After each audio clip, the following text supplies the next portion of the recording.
بسم اللہ الرحمن الرحیم۔ السلام علیکم۔ حضرت سیدنا منصور بن زکی رضی اللہ تعالیٰ عنہ جب مرضل موت میں مبتلا ہوئے تو رونے لگے اور اتنا بے قرار ہوئے جیسے کوئی ماں اپنے بچے کی موت پر بے قرار ہوتی ہے۔ لوگوں نے پوچھا، حضرت آپ کیوں رو رہے ہیں جبکہ آپ نے تو بڑی پاکیزہ اور پرہیزگاری کی زندگی بسر کی ہے اور 80 برس اپنے رب تعالیٰ کی عبادت و بندگی کی ہے؟ آپ نے فرمایا، میں اپنے گناہوں کی نحوست پر آنسو بہا رہا ہوں جن کی وجہ سے میں اپنے رب تعالیٰ کی رحمت سے دور ہوں۔ یہ فرما کر آپ دوبارہ رونے لگے۔ پھر کچھ دیر بعد اپنے بیٹے سے مخاطب ہو کر فرمایا، میرے بیٹے، میرا چہرہ قبلہ کی طرف پھیر دو، اور جب میری پیشانی سے قطرے نمودار ہونے لگیں اور میری آنکھوں سے آنسو بہہ نکلیں تو میری مدد کرنا اور کلمہ شریف پڑھنا، شاید مجھے کچھ افاقہ ہو جائے۔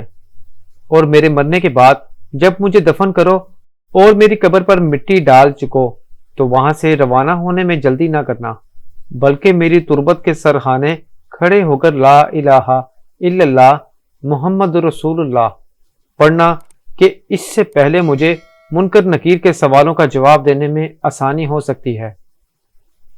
اس کے بعد ہاتھ اٹھا کر یہ دعا کرنا، اے مالک و مولا، یہ تیرا بندہ ہے، اس نے جو گناہ کیے سو کیے، اگر تو اسے عذاب دے تو یہ اسی کا حقدار ہے، اور اگر تو اسے معاف کر دے تو یہ تیرے شایان شان ہے۔ پھر مجھے الوداع کہتے ہوئے واپس پلٹ آنا۔ آپ کے انتقال کے بعد بیٹے نے آپ کی وصیت پر حرف بحرف عمل کیا۔ پھر اس نے دوسری رات خواب میں آپ کو دیکھا تو پوچھا، ابا جان کیا حال ہے؟ آپ نے جواب دیا، میرے بیٹے، معاملہ تو اتنا مشکل اور سخت تھا کہ تو تصور بھی نہیں کر سکتا۔ جب میں اپنے رب کی بارگاہ میں حساب کے لیے کھڑا ہوا تو اس نے فرمایا، میرے بندے، بتاؤ میرے لیے کیا لے کر آئے ہو؟ میں نے عرض کی، یا اللہ 60 حج لایا ہوں۔ جواب ملا، مجھے ان میں سے ایک بھی قبول نہیں۔ یہ سن کر مجھ پر لرزہ طاری ہو گیا۔ اللہ تعالیٰ نے پھر پوچھا، بتاؤ اور کیا لائے ہو؟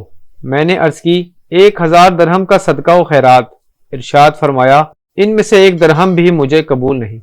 میں نے کہا، یا الہی، پھر تو میں ہلاک ہو گیا اور اب میرے لیے تباہی و بربادی ہے۔ تو رب تعالیٰ نے فرمایا، کیا تجھے یاد ہے کہ ایک مرتبہ تو اپنے گھر سے باہر کہیں جا رہا تھا کہ راستے میں تو نے ایک کانٹا دیکھا اور لوگوں کو اذیت سے محفوظ رکھنے کی نیت سے وہ کانٹا راستے سے ہٹا دیا تھا؟ میں نے تیرا وہی عمل قبول کیا اور اس کی وجہ سے تیری بخشش کر دی۔